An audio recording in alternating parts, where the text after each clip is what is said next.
Ram ji Gurukul institute के YouTube channel पर आप सभी विद्यार्थियों का हार्दिक स्वागत है। विद्यार्थी, आज हम आपके सामने उपस्थित हैं कक्षा 10 गणित। जैसा कि आप जानते हैं कि आज हमारा जो चैप्टर है 1.4 है। 1.4 में आपको जो है दशमलव संख्याओं का जो निरूपण है, प्रसार है, उसमें आपको शांत और अशांत पहचानने की विधि बताई जा चुकी है। और उसमें जो आपके किताब का दूसरा प्रश्न है विद्यार्थी, इसमें कह रहा है ऊपर दिए गए प्रश्न में उन परिमेय संख्याओं के दशमलव प्रसारों को लिखिए जो शांत है। तो जो शांत है उनको आप भाग दे करके दशमलव में निरूपित कर दीजिएगा और जो भागफल आएगा उसको लिख लीजिएगा। तीसरा प्रश्न जो आपका है, देखिए, कह रहा है कुछ वास्तविक संख्याओं के दशमलव प्रसार नीचे दर्शाए गए हैं। प्रत्येक स्थिति के लिए निर्धारित कीजिए कि यह संख्या परिमेय संख्या है या नहीं है। यानी कि यह पहचानना है कि ये संख्याएं, इसमें कौन परिमेय संख्या है और कौन अपरिमेय संख्या है। और उसके बाद कह रहा है कि यदि यह परिमेय संख्या है और p बाई q के रूप की है तो q के अभाज्य गुणनखंडों के बारे में आप क्या कह सकते हैं। तो आइए देखिए विद्यार्थी, सबसे पहले आपके सामने है, ये संख्या आपको दिखाई दे रही होगी, मतलब 43.123456789, मतलब यहाँ तक आकर के यह संख्या मतलब एक निश्चित स्थान पर आकर समाप्त हो गई है। इसके स्तर पर कोई बार अथवा अंडरलाइन का चिन्ह नहीं है, अतः इसका जो दशमलव निरूपण है शांत दिखाई पड़ता है। कैसा है दशमलव निरूपण? शांत। अब आप इसको भिन्न में बदलने के लिए आप देखिए क्या करेंगे। बचपन वाला नियम पढ़े होंगे 5वीं तक, अथवा जो है 5 से लेकर के ऊपर 8वीं तक, कि एक दशमलव संख्या को भिन्न में कैसे परिवर्तित करते हैं। तो आप पाएंगे कि 43.1234567 और 9, इसमें जो है गिन लीजिए कि दशमलव के बाद कितना स्थान है। 1 2 3 4 5 6 7 8 9। आप यहाँ पर 1 रखिए और 9 ठे जीरो लगाइए। 2 3 4 5 6 7 8 9। देखिए 1 के बाद हमने 9 जीरो लगाया। क्यों लगाया भाई? क्योंकि हमें यहाँ पर दशमलव जो है 9 अंक दाहिनी तरफ खिसकाना है, तभी तो ये संख्या पूर्णांक होगी। उसके बाद जब हम इसमें 1 के बाद 9 जीरो लगा करके गुणा कराए हैं और हम उसी संख्या से भाग भी दे दें, तो आप जानते हैं कि इसके मान में कोई परिवर्तन नहीं होगा, क्योंकि किसी भी संख्या में समान अंक से यदि गुणा और भाग दोनों करा दिया जाए तो उसके मान में कोई परिवर्तन नहीं होता है। आप इससे परिचित हैं। आप देखेंगे कि जब हम इनका गुणा कराएंगे तो ऊपर आपका हो जाएगा 43 के बाद सभी संख्या 1 2 3 4 5 6 7 8 9। मतलब कि जब हम इस संख्या से इसमें गुणा कराएंगे तो इसका जो दशमलव है खिसक करके आ गया 9 के बाद, और 0 0 आप लिख सकते हैं। लेकिन अक्सर ऐसा होता है कि जब दशमलव के बाद कोई संख्या ना हो, 0 0 हो, तो हम इच्छा के अनुसार कभी लिखते हैं तो कभी नहीं लिखते हैं। इसलिए हम यहाँ पर नहीं लिखेंगे, क्योंकि हमें परिमेय संख्या के रूप में व्यक्त करना है। इसके बाद देखिए विद्यार्थी, भाई ऊपर वाले का तो आपने इसमें गुणा करा दिया, नीचे वाले से तो आपको भाग देना पड़ेगा ना, तो जो है उसको आप लिख लीजिए। इसके इसका मतलब देखिए इसमें 1 2 3 4 5 6 7 8 9 जीरो है, तो इसको आप लिख सकते हैं चार, मान लीजिए ऊपर वाले उतारिए 43 12 34 56 78 9 और बट्टे आप कर सकते हैं 10 पर 9 घात, चूंकि 9 जीरो है इसका गुणा करेंगे तो इतना आ जाएगा। अब विद्यार्थी एक बात आप यह ध्यान दीजिएगा कि जो संख्या का यह रूप है, यह आपके p/q के रूप का है, अतः यह जो संख्या है परिमेय संख्या है। कैसी संख्या भाई? परिमेय संख्या। अब रही बात यदि यह परिमेय संख्या है तो इसके q यानी कि जो हर है उसके अभाज्य गुणनखंडों के बारे में आपका क्या कहना है? तो हमने देखिए 10 पर 9 घात लिखा है, और यदि हम इस संख्या को इस प्रकार से लिख दें, जैसे ऊपर वाला पहले उतारना पड़ेगा,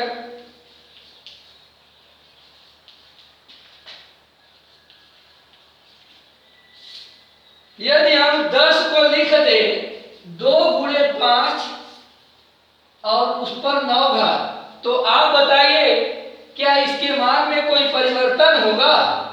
तो आप पाएंगे कि नहीं होगा, क्योंकि 2 बचे 10 और 10 पर फिर 9 घात, और 10 पर 9 घात से करेंगे तो ये संख्या आ जाएगी।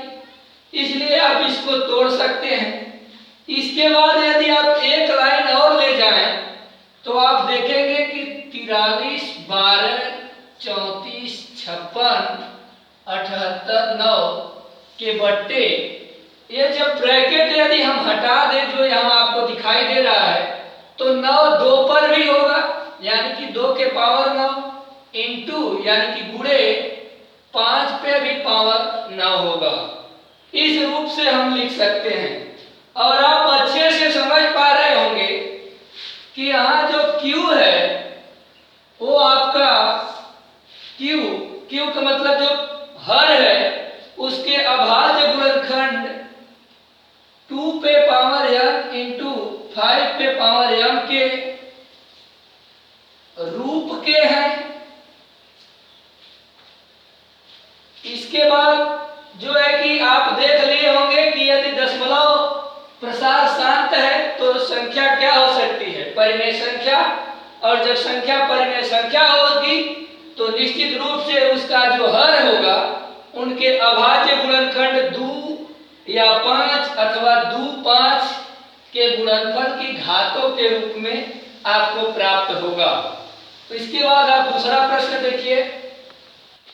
विद्यार्थी आपको दूसरा प्रश्न से पहले मैं आपको तीसरा प्रश्न समझा रहा हूं, क्योंकि आपने इसमें का पहला समझा, तीसरा आप समझ लीजिए, दूसरा आप ऑटोमेटिक जान जाएंगे और हम समझाएंगे भी अभी, लेकिन उससे पहले तीसरा देख लीजिए। तीसरे प्रश्न में देखिए आपका यहाँ पर बार है, यानी कि अंडरलाइन खींचा गया है। इसका मतलब यह होता है कि जिस संख्या से भाग देने पर यह संख्या का दशमलव रूप प्राप्त हुआ है, निश्चित रूप से यदि भाग और बार दी गई होती तो पुनः यही संख्याएं दोबारा प्राप्त होती, 1 2 3 4 5 6 7 8 9 फिर मिलता। और उसके बाद यदि आप भाग देने से नहीं बाज आते, यानी कि नहीं मानते, फिर भी देते, तो आप पाते कि फिर तीसरे स्टेप में भी यही संख्या फिर पुनरावृत्ति करती। इसीलिए यहाँ पर बार का चिन्ह दे दिया गया, यानी कि इसको अंडरलाइन कर दिया गया कि यही संख्याएं बार बार आएंगी। अब इनको हम देखिए परिमेय संख्या के रूप में किस प्रकार बदलते हैं। पहले परिमेय संख्या में बदलने की कोशिश करेंगे, उसके बाद तब उनके गुणनखंडों को चेक करेंगे। आपकी संख्या देखिए, जैसे मान लीजिए आपके सामने है, माना कि x बराबर 43.1 2 3 4 5 6 7 8 9 मान लीजिए आपका समीकरण नंबर 1 है। विद्यार्थी यहाँ पर फिर आप हमको इसका दशमलव हट जाए, ऐसी संख्या का हमें दोनों पक्षों में गुणा कराना होता है। मान लीजिए कि इसका दशमलव हटाने के लिए हम इसमें 43.123456789 में एक रखने के बाद जितनी संख्या हो उतना जीरो यहाँ रख दीजिए। 1 2 3 4 5 6 7 8 9, 1 2 3 4 5 6 7 8 9। अब विद्यार्थी जो आप एक देख रहे हैं, इस एक के अनुसार यह एक नहीं रखा गया है, इस भ्रम में ना पड़िएगा। यहाँ कोई भी संख्या रहे फिर भी हम एक रखते, 5 रहता तो भी हम यहाँ एक रखते। हमारा मतलब इसका दशमलव स्थान जो है यहाँ पर उसको घिसका करके यहाँ करने का है। तो जब हम इतनी संख्या का गुणा इस पक्ष में किए तो निश्चित रूप से हमें दूसरे पक्ष में भी करना पड़ेगा। तो जब आप इधर करेंगे तो देखिए यह संख्या आपके पास हो जाएगी 2 2 4 2 6 1 7 8 9 और उसके बाद x, यानी कि इस संख्या से आप गुणा कराए तो इतना हो गया। आप गिनेंगे तो इकाई, दहाई, सैकड़ा, हजार, 10,000, लाख, 10 लाख, करोड़, 10 करोड़, अरब हो गया। अब 1 अरब x हो गया, यह गिनती करेंगे तो अब देखिए ये आपका जो मतलब निचला लाइन में जब इसको हल करेंगे तो ये तो इतना ही रहेगा। 2 2 4 2 6 8 हो गई बाबू, 1 9 2 2 2 4 2 6 2 8 1 9। हाँ, x बराबर इसका जो दशमलव है आपका खिसक कर चला जाएगा 43 1 2 3 4 5 6 7 8 9, यानी कि दशमलव आपका यहाँ आ गया। इसको आप लिखे या न लिखे विद्यार्थी, यह आपका हो जाएगा समीकरण नंबर 2। अब देखिए आप समीकरण नंबर 2 में से 1 को घटाएंगे। जब समीकरण नंबर 2 में से 1 को घटाएंगे तो मैं सीधे सीधे बच्चों की बात घटा दे रहा हूं। मान लीजिए कि यहाँ आपका x आएगा तो घट जाएगा, इसमें आप घटाएंगे विद्यार्थी। इसके बाद आप जो है मान लीजिए कि x वाले में से x वाला पद घटा रहे हैं और इसका गुणा करने के बाद आपके पास इतनी संख्या आई है, तो इसमें से आप इसको घटाएंगे तो देखिए दशमलव के बाद इतनी संख्याएं हैं और आपका यहाँ पर 43 है, तो आप 43 को पूर्णांक में से पूर्णांक को घटाएंगे और दशमलव लगाकर 1 2 3 4 5 1 2 3 4 5 6 7 8 9 लिखेंगे। इसके बाद थोड़ा सा आपको यहाँ पर बैक चलना है पीछे।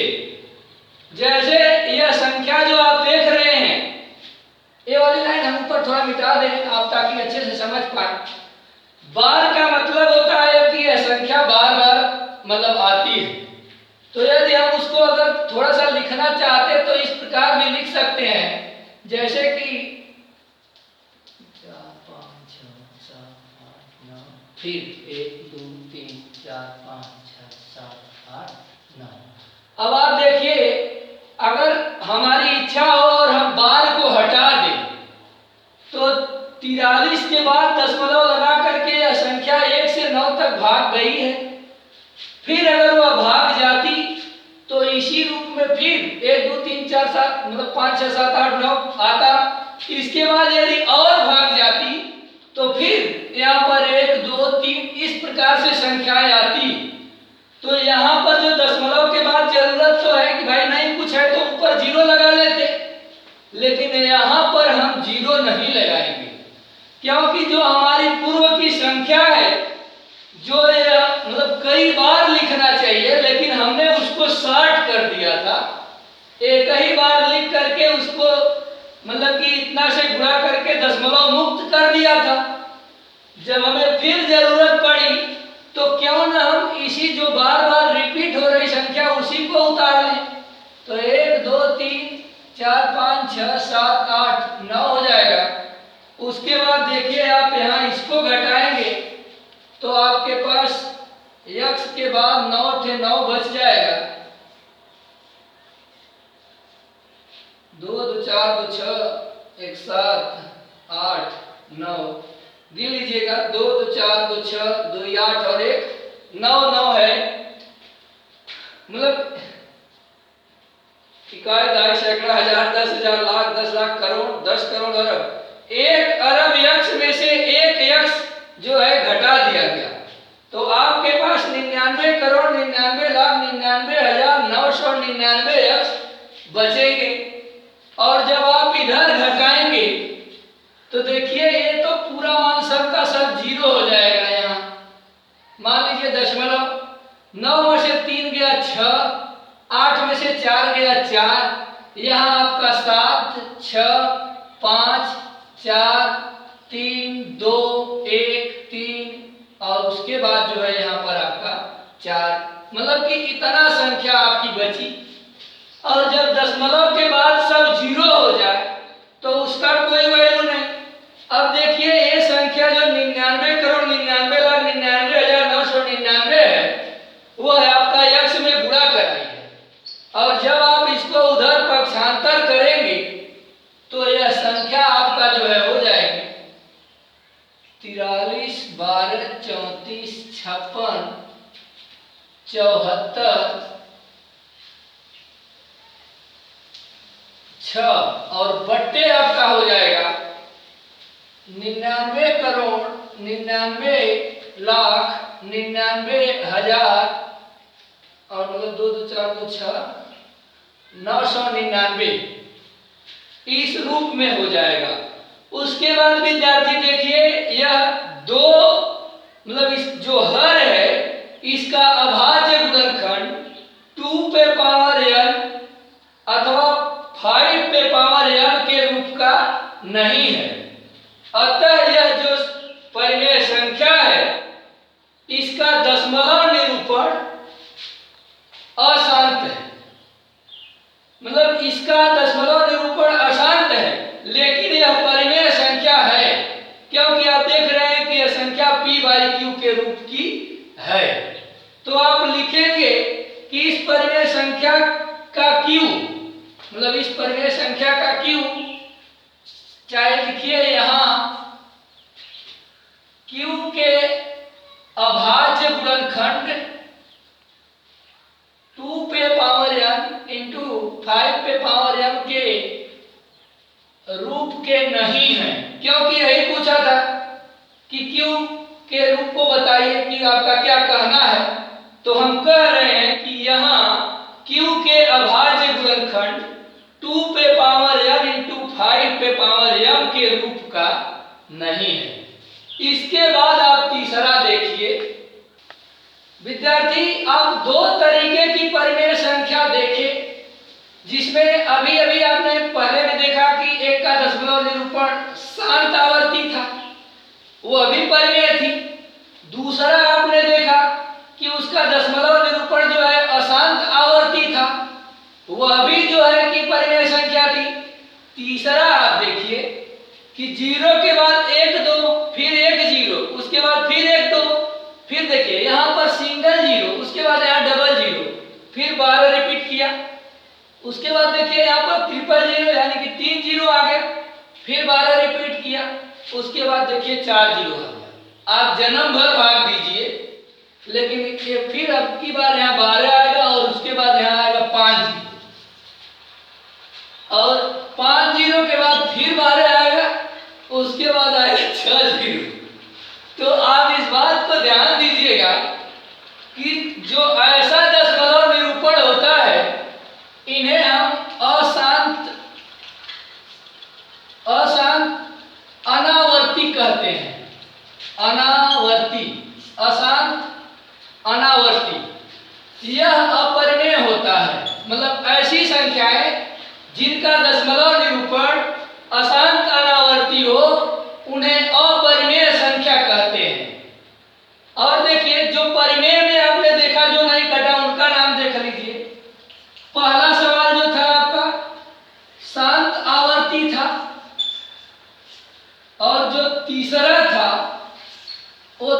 अशांत